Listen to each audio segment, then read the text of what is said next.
Hey, hi, I'm Chris. Welcome back to my channel. Every day I do a vlog and I'm doing one for 1,000 days, guys. So if you're not subscribed, subscribe would be absolutely awesome. It's lovely here today. The birds are singing. You can probably hear them in the background and it's just great. It's lovely to be alive, isn't it?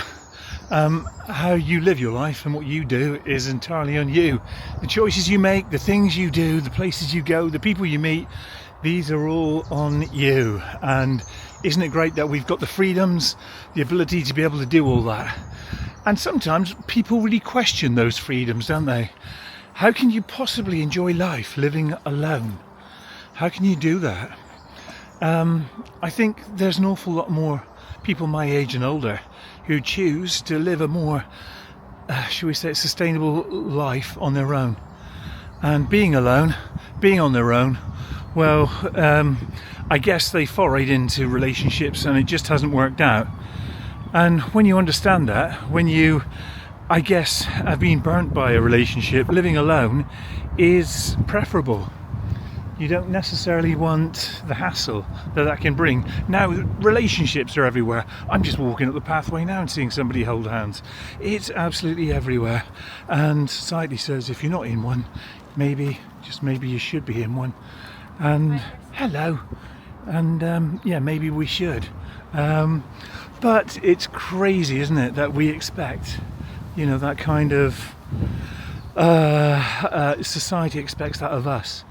I don't know, maybe I don't think there's any right or wrong in terms of that. I think it's okay to have the life that you want. It's okay to live it in a way that you want to live it too. But I do feel the pressure of society. When you tell people you're on your own, when you say that you're single, there is this expectation that you can't possibly be happy. Could you? Could you be happy being on your own? I think an awful lot more people are, and I don't know what the statistics are for people aged 40 plus who are actually enjoying and living life on their own terms in their own way. And maybe that's not so bad. I guess if you've been in a relationship for quite a while and you're finding that you know, it's something that's not working out for you, then of course you're going to gravitate to being back to single again, and maybe not even cross that bridge again. But I think for people who have bad experiences in terms of relationships, those experiences can shape you.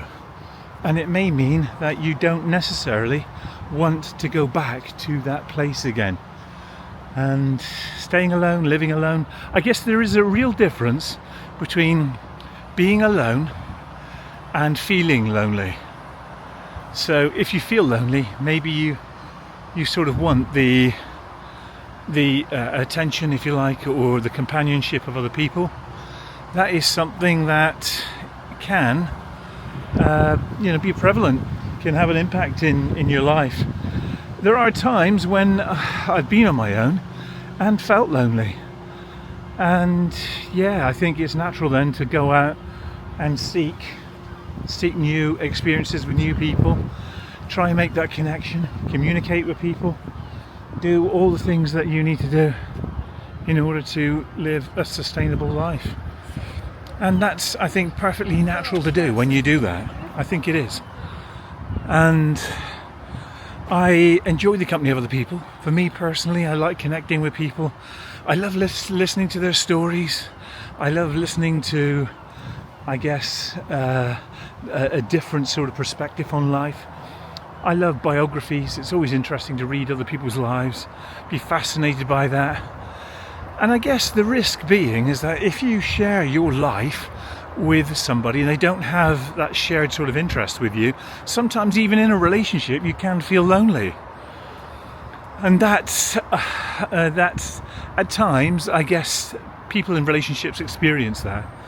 But then you forge ahead and eventually, you know, you meet up again, if you like, on that level, and you continue enjoying your life.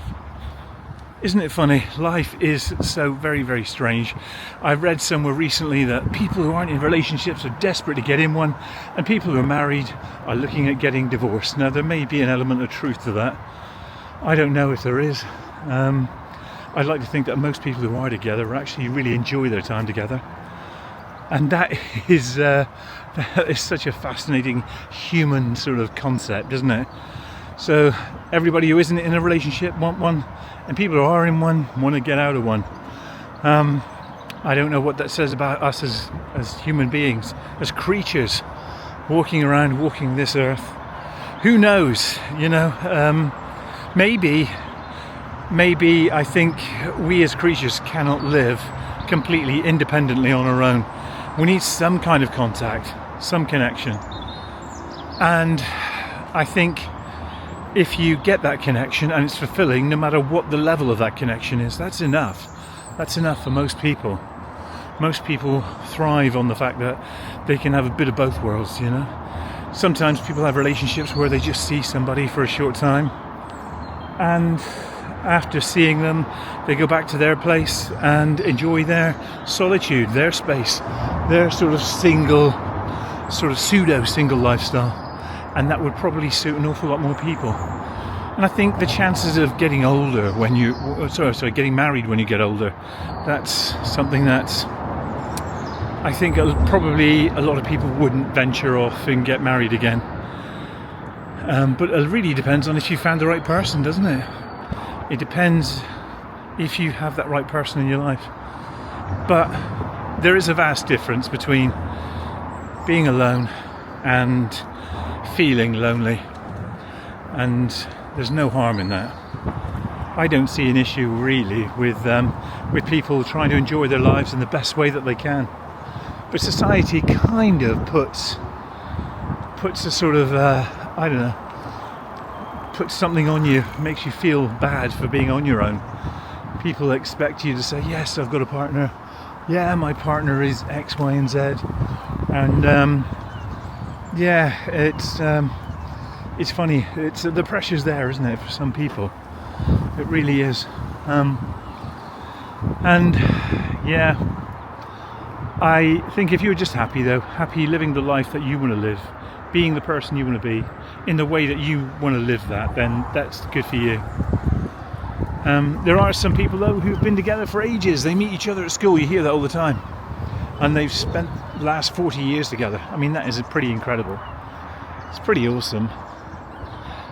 And with 7 billion people on the planet, I'm sure there's somebody out there for everyone if you are looking.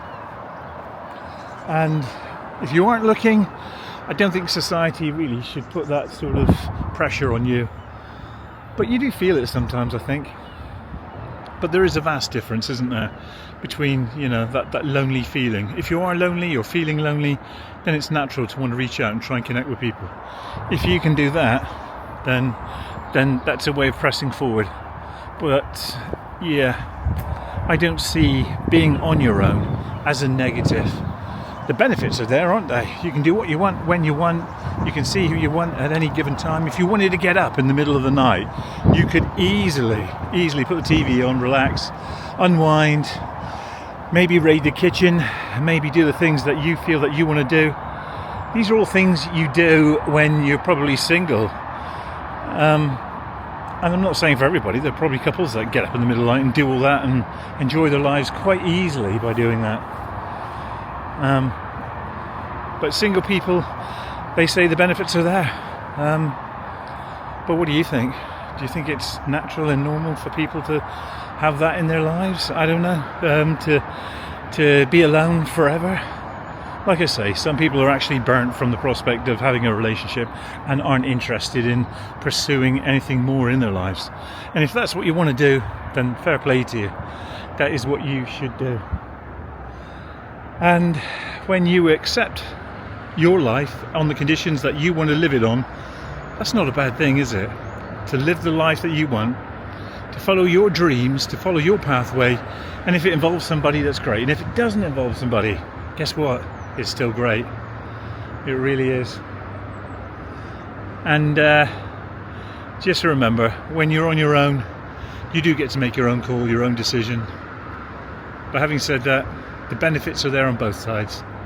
Maybe the most perfect relationship you have is the one with yourself. That might be the best one to have. And if anything comes along after that, whether you're seeking it or not, then that's life unfolding as it should, just for you. Anyway, as always, thank you so much for stopping by. I really appreciate you. This is part of my 1000 day daily vlog series. I'll be back again tomorrow with something uniquely, completely different. Thanks for stopping by. I really appreciate it. I'll see you tomorrow. Bye now.